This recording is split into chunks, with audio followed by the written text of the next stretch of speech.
Des attestations de recrutement aux agents de l'éducation nationale, de la santé et de l'enseignement supérieur, c'est le ministère de la fonction publique qui a servi de cadre à la cérémonie officielle de remise qui a été présidée par le secrétaire général de ce département ministériel.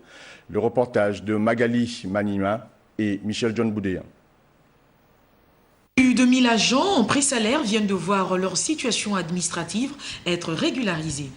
Ce sont les agents de la santé, de l'éducation et de l'enseignement supérieur qui ont reçu leur attestation pour cette première vague. Lorsque l'on recrute un agent au niveau de la fonction publique, c'est-à-dire que lorsqu'on lui attribue un matricule et qu'on lui remet son attestation de recrutement, en même temps que nous éditons l'attestation de recrutement, nous prenons aussi le projet d'arrêté portant intégration.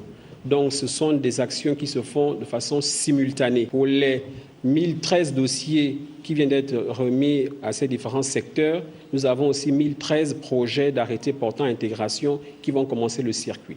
Toutefois, ces classements se font selon les catégories bien déterminées. Que nous allons procéder à une opération de régularisation des situations administratives des agents en pré-salaire et dans les corps spécifiques des métiers tant de l'enseignement supérieur, de la santé et de l'éducation nationale.